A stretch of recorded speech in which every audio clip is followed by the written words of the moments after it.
గారి ఆయన మృతి వార్త తెలియజేశారు. చాలా దిగ్భ్రాంతిని కలిగించింది, చాలా బాధ కలిగింది. ఎందుకంటే నేనేం కోరుకున్నానంటే ప్రమాణ స్వీకారం తర్వాత వచ్చి వారికి కలవాలని అనుకున్నాను. ఆ పాపం ఆయన ఎంత ఇబ్బంది పెట్టారు ప్రభుత్వాలు గత దశాబ్దన్నర కాలంలో. పాపం ఆయన తట్టుకొని ప్రజలకి చైతన్యం చేసి ఆయన అండగా నిలబడ్డారు. ఒక మహోన్నతమైన వ్యక్తి.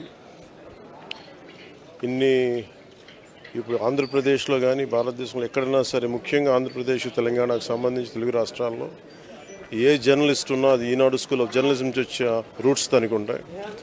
అలాంటి కొన్ని వేలాది మంది జర్నలిస్టులని తెలుగు రాష్ట్రాలకు అందించిన మహానుభావులు.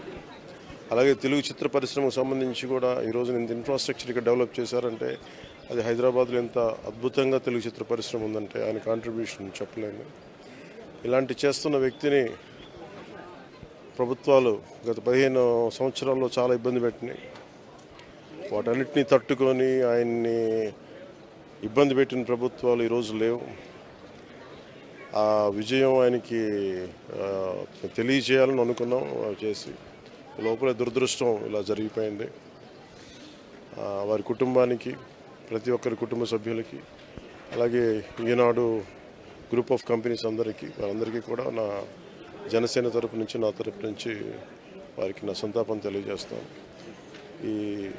ఈ సమయంలో మీ అందరికీ ఆ భగవంతుడు వారి కుటుంబ సభ్యులకి అండగా ఉండాలని కోరుకుంటూ సెలవు తీసుకుంటాను.